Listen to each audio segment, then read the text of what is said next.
សួស្តីបងប្អូនដែលទស្សនានៅ Channel Ray KH ខាងក្រៅខ្ញុំនេះគឺជាប្រាសាទសម្បូរព្រៃគុកដែលស្ថិតនៅក្នុងខេត្តកំពង់ធំអញ្ចឹងលោកអ្នកដែលធ្លាប់បានទស្សនាពីមុនមកនេះគេហៅថាប្រាសាទសម្បូរព្រៃគុកអញ្ចឹងខ្ញុំនឹងរៀបរាប់តើនៅក្នុងប្រាសាទសម្បូរព្រៃគុកនេះកសាងនៅក្នុងរជ្ជកាលរបស់ស្ដេចអង្គណាហើយយើងនឹងតាមដានតើហេតុអ្វីបានជាគេកសាងប្រាសាទសម្បូរព្រៃគុកនេះនេះគឺជាប្រាង្គប្រាសាទមួយនៃប្រាសាទសម្បូរព្រៃគុកដែលខ្ញុំចាប់អារម្មណ៍ទាក់ទងជាមួយនឹងចំណុចពិសេសរបស់ប្រាសាទនេះគឺទាក់ទងជាមួយនឹងការរៀបអត់ដូចកាឡាការ៉ូអត់ក៏យើងអញ្ចឹងយើងឃើញសម័យបច្ចេកវិទ្យាឥឡូវគេរៀបអត់យ៉ាងស្អាតប៉ុន្តែសម័យមុននេះហើយស្មើសាច់តែម្ដងហើយរូបនេះបែរជារូបកែណមិនដឹងរូបខ្ញុំមិនច្បាស់ទៅរូបឯដែរតែមានលក្ខណៈដូចជារូបកែណដូចជារូបគ្រុឌដូចអញ្ចឹងតែដោយសារតែវ័យចំណាស់ទៅមានការប្រែប្រួលរូបរាងពីដើមហើយអាចមែនតើនៅខាងលើនោះដូចជារូបតែវិស្ណុអញ្ចឹងព្រះមិនដឹងទេព្រោះប្រែប្រួលរូបរាងច្រើនមែនតើហើយតែនេះគឺជាផ្នែកមួយនៃសិល្បៈរបស់ខ្មែរបុរាណយើងតាំងពីសម័យមុនមកហើយយើងគួរតែតបស្តារដល់ដូនតារបស់យើងដែលបានបន្តទុកប្រាសាទច្រើនដល់ក្មេងជំនាន់ក្រោយហើយបានស្គាល់បានដឹងអំពីអរិយធម៌ដ៏រុងរឿងនៅក្នុងយុគសម័យមុន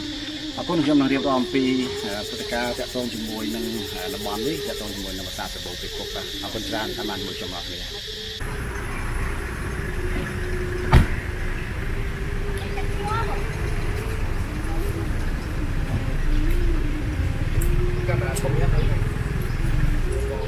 លោកអ្នកប្រហែលជាដឹងហើយថានៅថ្ងៃទី8ខែកក្កដាឆ្នាំ2017ជាថ្ងៃដែលប្រជាជនខ្មែរទាំងក្នុងនិងក្រៅប្រទេសមានមោទនភាពនិងសាទរជាថ្មីម្ដងទៀតបន្ទាប់ឡងពីថ្ងៃនៃពិធីរំលឹកខួប9ឆ្នាំនៃប្រាសាទព្រះវិហារនោះនេះគឺប្រាសាទសម្បូរព្រៃគុកត្រូវបានគណៈកម្មការបេតិកភណ្ឌពិភពលោកនៃអង្គការ UNESCO បានសម្រេចចុះបញ្ជីជាសម្បត្តិបេតិកភណ្ឌពិភពលោកតើប្រាសាទសម្បូរព្រៃគុកនាសម័យបុរាណជាទីតាំងអ្វីហើយពាក្យថាព្រៃគុកមានន័យយ៉ាងណាដែរប្រវត្តិនៃប្រាសាទសម្បូរព្រៃគុកគឺជាក្រុមប្រាសាទធ្វើអំពីឥដ្ឋតាន់ថ្មបែកក្រៀមនិងថ្មភក់ស្ថិតនៅក្នុងភូមិសម្បូរស្រុកសម្បូរចម្ងាយប្រមាណ25គីឡូម៉ែត្រពីទីរួមខេត្តកំពង់ធំក្រុមប្រាសាទសម្បូរព្រៃគុកស្ថាបនាឡើងជាដំបូងដោយព្រះមហាក្សត្រខ្មែរសម័យបុរេអង្គរ3ព្រះអង្គគឺព្រះបាទភរវ័នទី1ព្រះបាទស្រីមហាវរ្ម័នចេតសេនានិងព្រះបាទអេសានវរ្ម័ននៅអំឡុងចុងសតវត្សទី6និងដើមសតវត្សទី7ការស្ថាបនាបន្ថែមជាបន្តបន្ទាប់រហូតដើមសតវត្សទី10នៃគ្រិស្តសករាជមុនពេលផ្លាស់ទីតាំងព្រះរាជធានីចេនឡាទៅកាន់តំបន់ភ្នំគូលែននៅខេត្តសៀមរាបអ្នកជំនាញផ្នែកអរិយធម៌ខ្មែរលោករសម្ដាប់បានសម្ដែងថាបាននិយាយពីទីតាំងប្រាសាទសម្បូរព្រៃគុកនាសម័យបុរាណគឺជារាជធានីបុរាណនគរភ្នំពាក្យគុកសំដៅប្រាសាទឬទីងងឹតមានន័យថាជាទីកន្លែងគោរពបូជាដ៏ស្ងប់ស្ងាត់ដើម្បីអប់រំចិត្តព្រោះថាប្រាសាទជាទីកន្លែងសក្ការៈបូជារបស់ព្រះរាជាគឺមិនមែនជាទីកន្លែងសម្រាប់ព្រះអង្គគង់នៅទេហើយបច្ចុប្បន្នពាក្យគុកក៏មានន័យអប់រំចិត្តដែរគឺមិនមែនជាទីសម្រាប់សប្បាយនោះទេនៅក្នុងនោះចំពោះទីតាំងភូមិសាស្ត្រប្រាសាទសម្បូរព្រៃគុកទៀតសោតបានភ្ជាប់ទៅនឹងទន្លេសាបដែលមានផ្លូវបុរាណចេញពីកំពែងក្រុង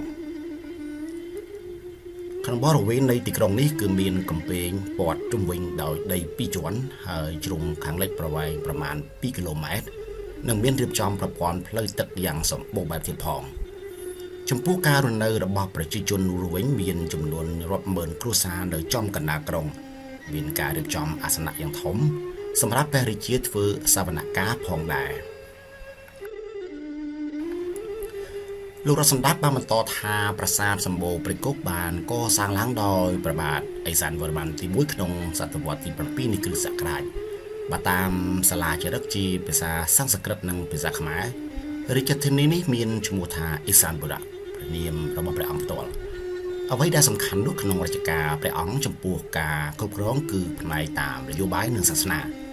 ដោយហេតុនេះបានជាក្នុងរាជព្រះអង្គមានការកសាងប្រាសាទយ៉ាងច្រើន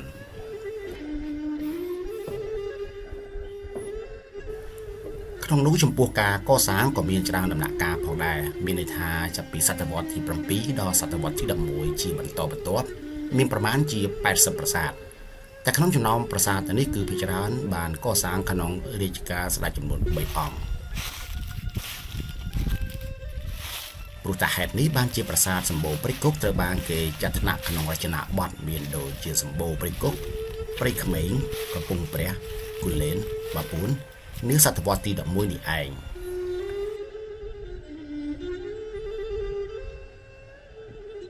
ขนมจำนองประสาทนี้พองได้จำปวดจำนวนพิเศษในราชนาบัดด้วยคือกระบประกาศชูกรือตระบอกชูจีกระบลำอ้อมมีอัตนัยอย่างสำคัญนะขนมจำนวนขมายระโหมาล้อสับไงนี้คือดำน้ำเอาให้พิบสะสมหนึ่งบริสุทธิ์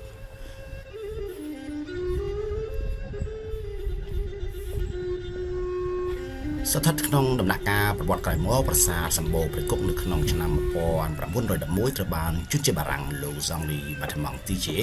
ชื่อดำนางสลาบารังจ้องบุเบียบานฝึกการสักสารพัดหนึ่งบานบ้านใจประสาทสมบูรณ์ประกอบนิชใบกรมที่มวยกรมประสาทสมบูรณ์ขังเชิงประหายชีประสาทจากเชียงเกศตวรรษที่ปีกรมที่ปีกรมประสาทขังทบงหนึ่งจงกร้อยกรมประสาทเต่าหรือหาทากรมกันดาว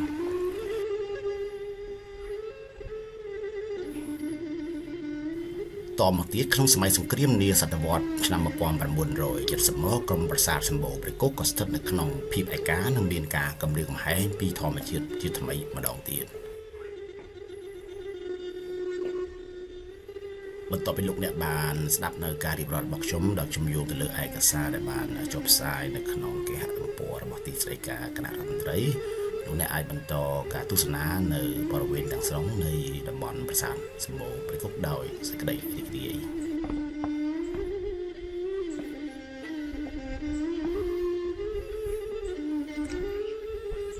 เนี่ยเติมแต่บานสันดับแต่ตอนชมวยหนังประวัติในประสาทสมบูรณ์ไปกุกและนี่ลูกเนี่ยทรงตามด้านทุสนาในตึกพิษต่างสองในประสาทสมบูรณ์ไปกุกชมจับรำคลังมันเต้นจะเลยระเบียบในการตบทมอคือมีแหล่งโดยชีกลากระโดดแต่มันดองเบียนจุดโลดเบียนจุดเลียนให้เมื่อเติมมีแหล่งอันอ่านมันเต้นคือสมาชิกแต่มันดอง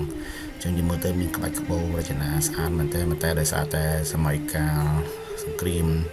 ได้สาแต่การถูกประสาทเจ้าดำเบียนการถ่ายทอดถูกอ่อนประสาทเบียนการบัดบองกระจุงจิตดำจราอน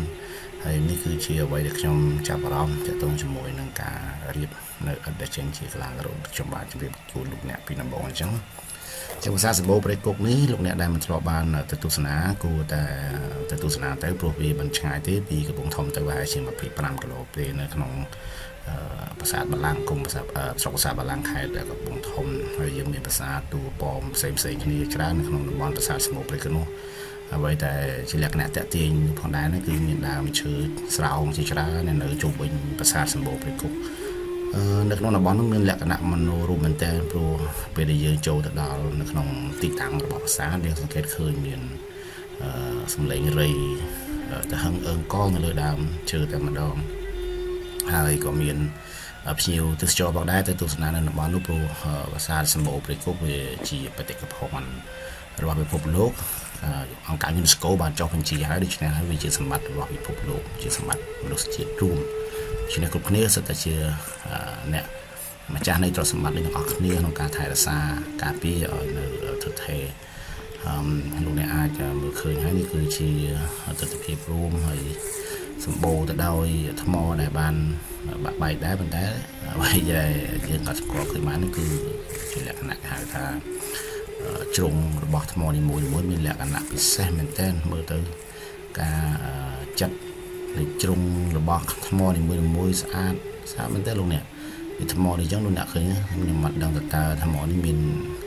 ดำนางมาไว้เต้ลูกเนี่ยนะได้ดังโสมช่วยปราบพร้อมได้เมื่อตัวเมียนโดยที่จง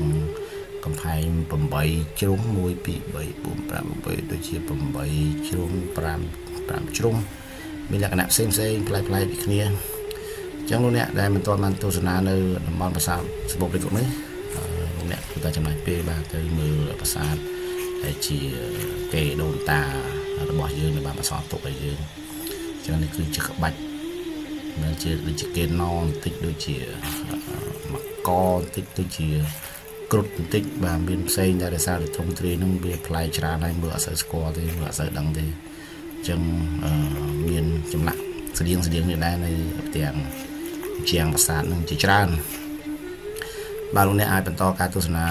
វីដេអូទាំងស្រុងដោយសេចក្តីរីករាយហើយសូមជួយ subscribe channel ឬក៏ YouTube របស់យើងខ្ញុំផងបើសិនជាលោកអ្នកចាប់អារម្មណ៍ហើយយើងនឹងធ្វើការផលិតយកនៅទស្សនវិជ្ជាភាសាឬក៏តំបន់ផ្សេងៗទៀតដែលជួយលោកអ្នកបានទស្សនាដោយក្តីរីករាយហើយសង្ឃឹមថាលោកអ្នកជាផ្នែកមួយនៃការចូលរួមនៅក្នុងការអភិរក្សរបស់ប្រទេសរបស់យើងទ្រព្យសម្បត្តិដែលជាស្នាដៃបុព្វបុរសរបស់យើងក្នុងការកសាងទុកសម្រាប់ដូនតាយើងជំនាន់មុនក៏ដូចជាសម្រាប់កូនចៅយើងជំនាន់ក្រោយៗបន្តទៅទៀតដើម្បីឲ្យរក្សាបាននៅអ្វីដែលជាសម្បត្តិរបស់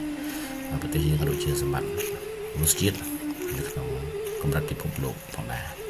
អរគុណដាក់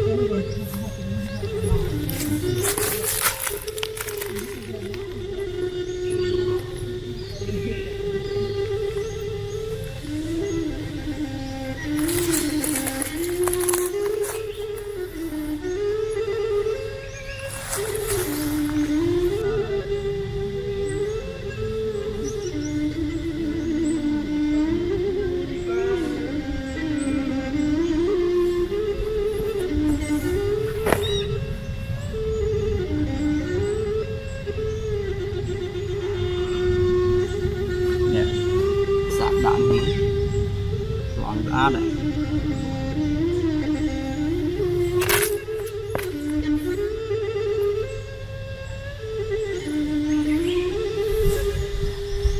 Berlin we use photo